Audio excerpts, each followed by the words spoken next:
Punjabi national TV ਦੇ ਖਬਰਾਂ ਦੇ ਬੁਲੇਟਿਨ 'ਚ ਤੁਹਾਡਾ ਸਵਾਗਤ। ਆਓ ਪਹਿਲਾਂ ਇੱਕ ਝਾਤ ਅੱਜ ਦੀਆਂ ਮੁੱਖ ਖਬਰਾਂ ਤੇ ਪਾਉਂਦੇ ਹਾਂ। ਦੇਸ਼ 'ਚ ਕਰੋਨਾ ਹੋਇਆ ਬੇਕਾਬੂ। ਸਾਬਕਾ ਪ੍ਰਧਾਨ ਮੰਤਰੀ ਨੇ ਲਿਖਿਆ ਮੋਦੀ ਨੂੰ ਪੱਤਰ। ਐਚਐਸ ਫੂਲਕਾ ਨੇ ਸਿੱਧੂ ਨੂੰ ਦਿੱਤੀ ਨਸੀਹਤ। ਚੀਫ ਖਾਲਸਾ ਦੀਵਾਨ ਦੇ ਸਾਬਕਾ ਪ੍ਰਧਾਨ ਤੇ ਪਾਬੰਦੀ ਤੇ ਪਟਾਕਿਆਂ ਨਾਲ ਭਰੀ ਰੇਹੜੀ ਵਿੱਚ ਜ਼ਬਰਦਸਤ ਧਮਾਕਾ। ਤੇ ਹੁਣ ਖਬਰਾਂ ਵਿਸਥਾਰ ਨਾਲ। कोरोना महामारी की दूजी लहर बहुत तेजी नाल फैल रही है। इसका अंदाज़ा इस गल तो सहजे लाया जा सकता है कि सिर्फ 12 दिनों च इन्फैक्शन की दर बढ़ के दुगनी हो गई है, जबकि पिछले एक महीने च हफ्तावारी दर भी बढ़ के 13.54% ते पहुँच गई है। एक दिन च पहली बार 2.5 लाख तो ज़्यादा नवे मामले मिले ने ते 1500 तो ज़्यादा लोगों की जान भी गई है। केंद्रीय सेहत मंत्रालय मुताबिक देश में रोज़ाना इन्फैक्शन की दर 12 दिनों में ही 8% तो बढ़ के 16.69% हो गई है। उधर एक महीने दौरान हफ्तावारी इन्फैक्शन की दर 3.05% तो बढ़ के 13.54% ते पड़ गई है, यानी कि इस विच 4 गुना तो भी ज्यादा का वाधा दर्ज किया गया है। हफ्तावारी इन्फैक्शन की दर छत्तीसगढ़ में सब तो ज्यादा 30.38% है। महामारी नाल सब तो बुरी तरह प्रभावित महाराष्ट्र में हफ्तावारी इन्फैक्शन की दर 24.17% ते पहुंच गई है। राजस्थान में 23.33% ते मध्य प्रदेश में 18.99% दर्ज की गई है। दसना बनता है कि इस लाग नाल प्रभावितों की गिनती 1,40,88,000 तो पार हो गई है ते 1,70,150 लोगों की जान जा चुकी है। 1,28,09,000 तो ज्यादा मरीज सेहतयाब हो चुके ने। इस नाल सेहतयाब होने वालियां दी दर डिग के 86.62% ते आ गई है ते मौत की दर 1.20 ते अपड़ गई है।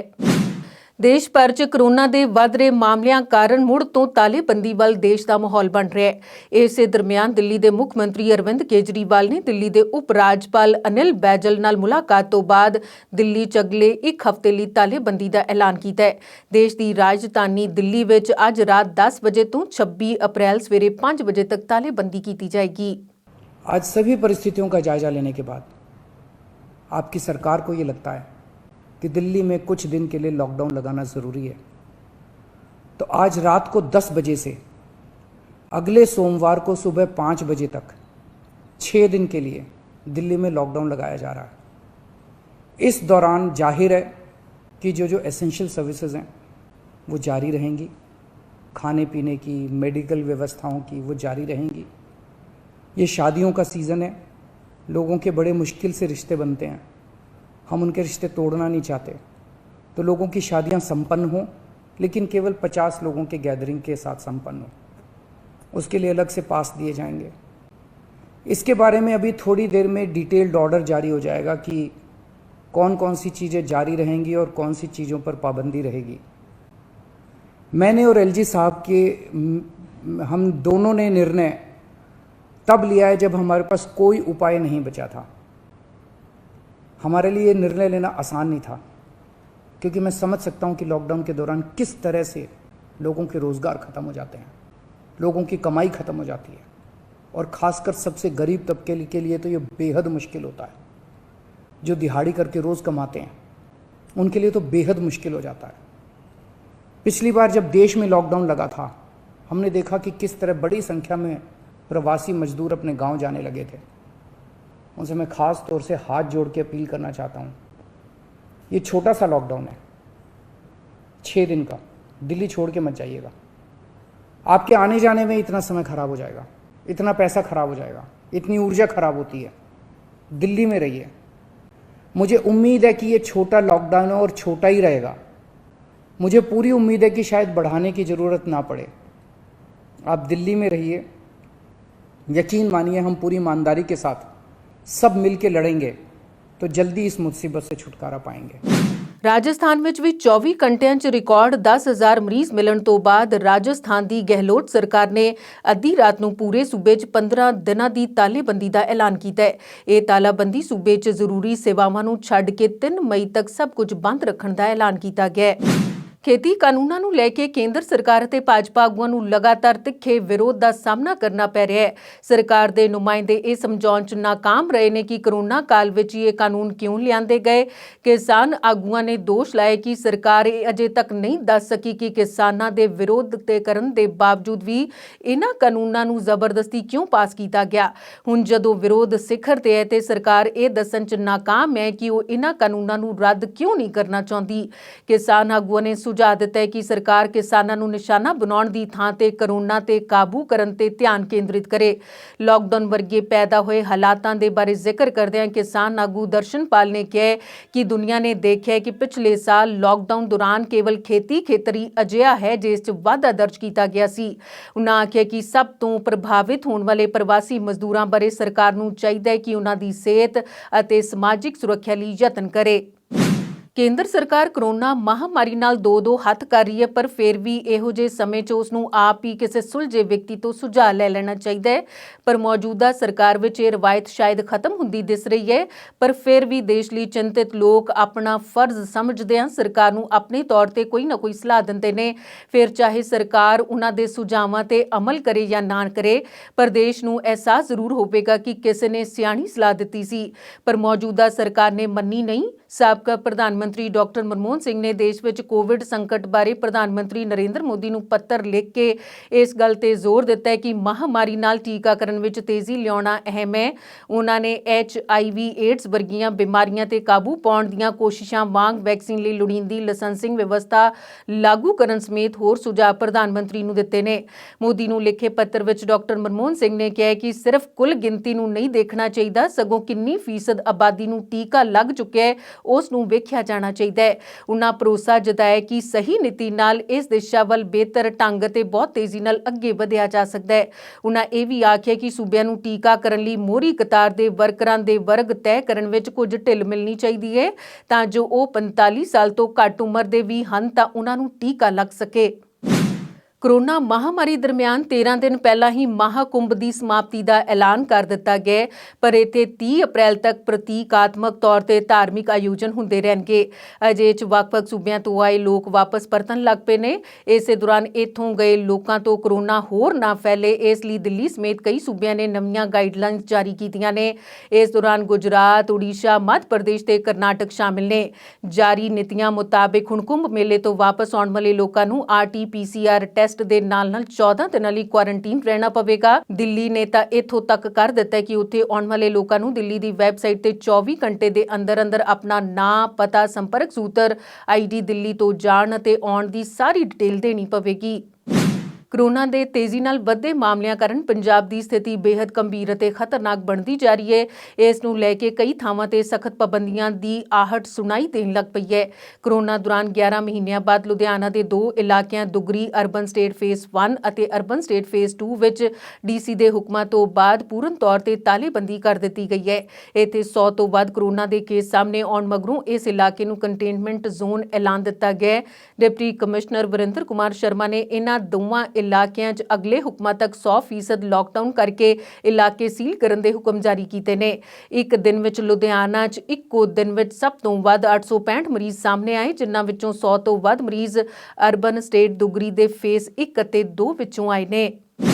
ਸੁਪਰੀਮ ਕੋਰਟ ਦੇ ਉੱਘੇ ਵਕੀਲ HS ਫੂਲਕਾ ਨੇ ਬੇਅਦਬੀ ਕਾਂਡ ਮਾਮਲੇ 'ਚ ਕਾਂਗਰਸ ਨੂੰ ਖੁੱਲ੍ਹਾ ਪੱਤਰ ਲਿਖਣ ਤੋਂ ਬਾਅਦ ਹੁਣ ਇੱਕ ਪੱਤਰ ਕੈਪਟਨ ਸਰਕਾਰ ਤੋਂ ਵੱਖਰੀ ਸੁਰ ਰੱਖਣ ਨੂੰ ਤਿਆਰ ਹੋਏ ਨਵਜੋਤ ਸਿੰਘ ਸਿੱਧੂ ਨੂੰ ਵੀ ਲਿਖਿਆ ਹੈ, ਜਿਸ 'ਚ ਉਹਨਾਂ ਨੇ ਸਿੱਧੂ ਨੂੰ ਨਸੀਹਤ ਦਿੰਦਿਆਂ ਕਿਹਾ ਕਿ ਹੁਣ ਗਰਜਨ ਦਾ ਨਹੀਂ ਸਗੋਂ ਵਰਣ ਦਾ ਸਮਾਂ ਹੈ।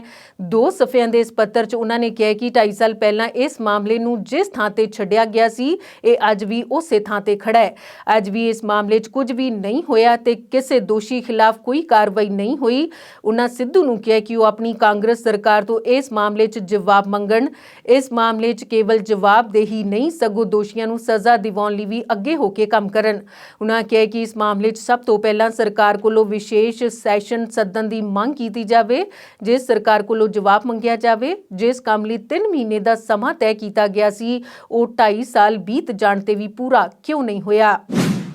ਸਾਬਕਾ ਅਕਾਲੀ ਮੰਤਰੀ ਸੁੱਚਾ ਸਿੰਘ ਲੰਗਾ ਇੱਕ ਵਾਰ ਫੇਰ ਚਰਚਾ ਵਿੱਚ ਨੇ। ਕਿਸੇ ਨਵੇਂ ਕੰਮ ਨੂੰ ਲੈ ਕੇ ਨਹੀਂ, ਬਲਕਿ ਹੁਣ ਉਹ ਰੋਜ਼ ਸ਼੍ਰੀ ਹਰਮੰਦਰ ਸਾਹਿਬ ਤੇ ਸ਼੍ਰੀ ਅਕਾਲ ਤਖਤ ਸਾਹਿਬ ਵਿਖੇ ਨਤਮਸਤਕ ਹੋਣ ਲਈ ਆ ਰਹੇ ਨੇ। ਉਹਨਾਂ ਦੇ ਨੇੜਲੇ ਸੂਤਰਾਂ ਮੁਤਾਬਿਕ ਉਹ ਹੁਣ ਰੋਜ਼ ਗੁਰੂ ਘਰ ਵਿੱਚ ਪੰਥ ਵਾਪਸੀ ਦੀ ਅਰਦਾਸ ਕਰਨ ਲਈ ਆਉਂਦੇ ਨੇ, ਕਿਉਂਕਿ ਹੁਣ ਉਹਨਾਂ ਨੇ ਗੁਰੂ ਤੇ ਟੇਕ ਰੱਖੀ ਹੈ। ਉਹ ਇਸ ਤੋਂ ਪਹਿਲਾਂ ਕਈ ਵਾਰ ਭੁੱਲ ਬਖਸ਼ਾਉਣ ਲਈ ਅਤੇ ਪੰਥ ਵਿੱਚ ਵਾਪਸੀ ਲਈ ਪੱਤਰ ਦੇ ਚੁੱਕੇ ਨੇ। ਉਹਨਾਂ ਵੱਲੋਂ ਆਪਣੇ ਤੌਰ ਤੇ ਗੁਰਦਾਸਪੁਰ ਜ਼ਿਲ੍ਹੇ ਦੀ ਗੁਰਦੁਆਰੇ 'ਚ 5 ਪਿਆਰਿਆਂ ਕੋਲ ਪੇਸ਼ ਹੋ ਕੇ ਤਨਖਾਹ ਲਗਾਈ ਗਈ ਸੀ, ਪਰ ਇਸ ਮਾਮਲੇ ਦਾ ਸ਼੍ਰੀ ਅਕਾਲ ਤਖਤ ਸਾਹਿਬ ਤੇ ਸ਼੍ਰੋਮਣੀ ਕਮੇਟੀ ਵੱਲੋਂ ਸਖਤ ਨੋਟਿਸ ਲਿਆ ਗਿਆ ਸੀ। ਸ਼੍ਰੋਮਣੀ ਕਮੇਟੀ ਨੇ ਸਬੰਧਿਤ ਗੁਰਦੁਆਰੇ ਦੇ ਮੈਨੇਜਰ ਤੇ ਹੋਰ ਅਮਲੇ ਖਿਲਾਫ ਸਖਤ ਕਾਰਵਾਈ ਕੀਤੀ ਸੀ, ਜਦਕਿ ਸ਼੍ਰੀ ਅਕਾਲ ਤਖਤ ਸਾਹਿਬ ਵੱਲੋਂ ਇਸ ਮਾਮਲੇ 'ਚ 3 ਸਿੱਖ ਆਗੂਆਂ ਨੂੰ ਤਨਖਾਹ ਵੀ ਲਗਾਈ ਗਈ ਸੀ। ਸਾਬਕਾ ਅਕਾਲੀ ਆਗੂ ਦੀ ਕੁਝ ਵਰ੍ਹੇ ਪਹਿਲਾਂ ਇੱਕ ਮਹਿਲਾ ਨਾਲ ਇਤਰਾਜ਼ਯੋਗ ਹਾਲਾਤਾਂ 'ਚ ਵੀਡੀਓ ਵਾਇਰਲ ਹੋਈ ਸੀ, ਜਿਸ ਤੋਂ ਬਾਅਦ ਸ਼੍ਰੀ ਅਕਾਲ ਤਖਤ ਸਾਹਿਬ ਵੱਲੋਂ ਉਹਨਾਂ ਨੂੰ ਬੱਜਰ ਕੁਰਹਿਤ ਦੇ ਦੋਸ਼ ਹੇਠ ਪੰਥ ਵਿੱਚੋਂ ਛੇਕ ਦਿੱਤਾ ਗਿਆ ਸੀ। ਇਸ ਮਾਮਲੇ 'ਚ ਉਹ ਭਾਵੇਂ ਅਦਾਲਤ ਵਿੱਚੋਂ ਬਰੀ ਹੋ ਚੁੱਕੇ ਨੇ, ਪਰ ਸ਼੍ਰੀ ਅਕਾਲ ਤਖਤ ਸਾਹਿਬ ਵੱਲੋਂ ਹੁਣ ਤੱਕ ਉਹਨਾਂ ਨੂੰ ਮੁਆਫੀ ਨਹੀਂ ਦਿੱਤੀ ਗਈ। ਫਿਲਹਾਲ ਉਹਨਾਂ ਪੰਥ ਵਿੱਚ ਵਾਪਸੀ ਵਾਸਤੇ ਸ਼੍ਰੀ ਅਕਾਲ ਤਖਤ ਸਾਹਿਬ ਤੇ ਕੋਈ ਨਵੀਂ ਅਪੀਲ ਨਹੀਂ ਭੇਜੀ, ਪਰ ਪੰਥਕ ਹਲਕਿਆਂ 'ਚ ਚਰਚਾ ਹੈ ਕਿ ਉਹ ਆ ਰਹੀਆਂ ਵਿਧਾਨ ਸਭਾ ਚੋਣਾਂ ਤੋਂ ਪਹਿਲਾਂ ਪੰਥ ਵਿੱਚ ਵਾਪਸੀ ਕਰਨਾ ਚਾਹੁੰਦੇ ਨੇ, ਤਾਂ ਜੋ ਸਿਆਸਤ ਵਿੱਚ ਵੀ ਵਾਪਸੀ ਹੋ ਸਕੇ। ਚੀਫ ਖਾਲਸਾ ਦੀਵਾਨ ਦੇ ਗੁਰਦੁਆਰਾ ਸ਼੍ਰੀ ਕਲਗੀਧਰ ਸਾਹਿਬ ਵਿਖੇ ਕਾਰਜ ਸਾਧਕ ਕਮੇਟੀ ਦੀ ਅਗਵਾਈ 'ਚ ਚੀਫ ਖਾਲਸਾ ਦੀਵਾਨ ਪ੍ਰਧਾਨ ਨਿਰਮਲ ਸਿੰਘ ਦੀ ਅਗਵਾਈ ਹੇਠ ਇੱਕ ਬੈਠਕ ਕੀਤੀ ਗਈ, ਜਿਸ ਵਿੱਚ ਸਮੂਹ ਮੈਂਬਰ ਸਹਿਬਾਨ ਨੇ ਚਰਨਜੀਤ ਸਿੰਘ ਚੱਡਾ ਵੱਲੋਂ ਬੀਤੇ ਦਿਨੀ ਧੱਕੇ ਨਾਲ ਚੀਫ ਖਾਲਸਾ ਦੀਵਾਨ ਦੇ ਦਫ਼ਤਰ ਵਿੱਚ ਦਾਖਲ ਹੋਣ ਸੰਬੰਧੀ ਸਖਤ ਸ਼ਬਦਾਂ 'ਚ ਨਿਖੇਧੀ ਕੀਤੀ। ਇਕੱਠ ਵਿੱਚ ਦੀਵਾਨ ਅਹੁਦੇਦਾਰਾਂ ਵੱਲੋਂ ਇੱਕ ਮਤ ਹੋ ਕੇ ਵਿਚਾਰ ਰੱਖੇ ਗਏ ਕਿ ਚੱਡਾ ਵੱਲੋਂ ਕੀਤੀ ਗਈ ਬੱਜਰ ਕੁਰਹਿਤ ਕਾਰਨ ਉਹ ਮੁਆਫੀ ਦੇ ਕਾਬਲ ਨਹੀਂ ਹਨ। ਚੀਫ ਖਾਲਸਾ ਦੀਵਾਨ ਦੀ ਕਾਰਜ ਸਾਧਕ ਕਮੇਟੀ ਵੱਲੋਂ ਇੱਕ ਮਤੇ ਵਿੱਚ ਹੋਏ ਫੈਸਲੇ ਅਨੁਸਾਰ ਉਹ ਚੀਫ ਖਾਲਸਾ ਦੀਵਾਨ ਦਫ਼ਤਰ ਤੇ ਚੀਫ ਖਾਲਸਾ ਦੀਵਾਨ ਅਧੀਨ ਕਿਸੇ ਵੀ ਅਦਾਰੇ ਵਿੱਚ ਦਾਖਲ ਨਹੀਂ ਹੋ ਸਕਣਗੇ। ਉਨ੍ਹਾਂ ਆਖਿਆ ਕਿ ਸਿੱਖੀ ਤੇ ਸਿੱਖਿਆ ਨੂੰ ਸਮਰਪਿਤ ਚੀਫ ਖਾਲਸਾ ਦੀਵਾਨ ਅਧੀਨ ਪੰਜਾਬ ਵਿਦਿਅਕ ਅਦਾਰੇ ਨੇ, ਜਿਸ ਵਿੱਚ ਕਰੀਬ 45,000 ਤੋਂ ਵੱਧ ਵਿਦਿਆਰਥੀ ਵਿੱਦਿਆ ਹਾਸਲ ਕਰ ਰਹੇ ਨੇ ਤੇ ਜਿੱਥੇ ਉਹਨਾਂ ਨੂੰ ਗੁਰਸਿੱਖੀ ਨਾਲ ਜੋੜਨ ਦੇ ਨਾਲ-ਨਾਲ ਸਿੱਖ ਰਹਿਤ ਮਰਿਆਦਾ ਵੀ ਸਿਖਾਈ ਜਾਂਦੀ ਹੈ। ਜ਼ਿਕਰਯੋਗ ਹੈ ਕਿ ਚੀਫ ਖਾਲਸਾ ਦੀਵਾਨ ਵਿਦਿਅਕ ਅਦਾਰਿਆਂ 'ਚ 90% ਤੋਂ ਜ਼ਿਆਦਾ ਸਟਾਫ ਔਰਤਾਂ ਦਾ ਹੈ। ਚੱਡਾ ਦਾ ਗੁਰਦੁਆਰੇ ਆਉਣ ਦੇ ਬਹਾਨੇ ਚੀਫ ਖਾਲਸਾ ਦੀਵਾਨ ਦਫ਼ਤਰ ਤੇ ਚੀਫ ਖਾਲਸਾ ਦੀਵਾਨ ਅਧੀਨ ਅਦਾਰਿਆਂ 'ਚ ਦਾਖਲ ਹੋਣਾ ਕਦੇ ਵੀ ਬਰਦਾਸ਼ਤ ਨਹੀਂ ਕੀਤਾ ਜਾ ਸਕਦਾ, ਕਿਉਂਕਿ ਇਸ ਨਾਲ ਵਿਦਿਆਰਥੀਆਂ ਦੇ ਮਨਾਂ ਤੇ ਬੁਰਾ ਪ੍ਰਭਾਵ ਪੈਂਦਾ ਹੈ। ਮੌਜੂਦਾ ਸਮੇਂ 'ਚ ਚੱਡਾ ਦਾ ਚੀਫ ਖਾਲਸਾ ਦੀਵਾਨ ਨਾਲ ਕਿਸੇ ਕਿਸਮ ਦਾ ਕੋਈ ਵਾਸਤਾ ਨਹੀਂ ਹੈ। ਚੀਫ ਖਾਲਸਾ ਦੀਵਾਨ ਨੇ ਇੱਕ ਹੋਰ ਫੈਸਲਾ ਲੈਂਦਿਆਂ ਦੱਸਿਆ ਕਿ ਚੱਡਾ ਵੱਲੋਂ ਬੀਤੀ 16 ਅਪ੍ਰੈਲ ਨੂੰ ਜੋ 51,000 ਰੁਪਏ ਫੰਡ ਵਜੋਂ ਦਿੱਤੇ ਗਏ ਸਨ, ਉਹ ਵੀ ਕਾਰਜ ਸਾਧਕ ਕਮੇਟੀ ਨੇ ਵਾਪਸ ਮੋੜਨ ਦਾ ਫੈਸਲਾ ਲਿਆ ਹੈ। ਉਧਰ ਚੱਡਾ ਨੇ ਆਖਿਆ ਕਿ ਉਹਨਾਂ ਤੋਂ ਸ਼੍ਰੀ ਅਕਾਲ ਤਖਤ ਸਾਹਿਬ ਨੇ ਜੋ ਰੋਕਾਂ ਲਾਈਆਂ ਸਨ, ਉਹਨਾਂ ਨੂੰ ਖਤਮ ਕਰ ਦਿੱਤਾ ਗਿਆ। ਜੇਕਰ ਪ੍ਰਧਾਨ ਨਿਰਮਲ ਸਿੰਘ ਤੇ ਕਾਰਜ ਸਾਧਕ ਕਮੇਟੀ ਨੇ ਕੋਈ ਫੈਸਲਾ ਲਿਆ ਤਾਂ ਉਹ ਸ਼੍ਰੀ ਅਕਾਲ ਤਖਤ ਸਾਹਿਬ ਨੂੰ ਆਪ ਜਵਾਬਦੇਹ ਹੋਣਗੇ। ਉਹਨਾਂ ਆਖਿਆ ਕਿ ਉਹ ਹਮੇਸ਼ਾ ਹੀ ਸ਼੍ਰੀ ਅਕਾਲ ਤਖਤ ਸਾਹਿਬ ਨੂੰ ਸਮਰਪਿਤ ਹੋ ਕੇ ਚੱਲੇ ਨੇ। ਅਮਲੋਹ ਦੇ ਨਜ਼ਦੀਕੀ ਪਿੰਡ ਟਿੱਬੀ 'ਚ ਸਵੇਰੇ ਇੱਕ ਪਟਾਕਿਆਂ ਨਾਲ ਭਰੀ ਰੇਹੜੀ ਵਿੱਚ ਧਮਾਕਾ ਹੋ ਗਿਆ।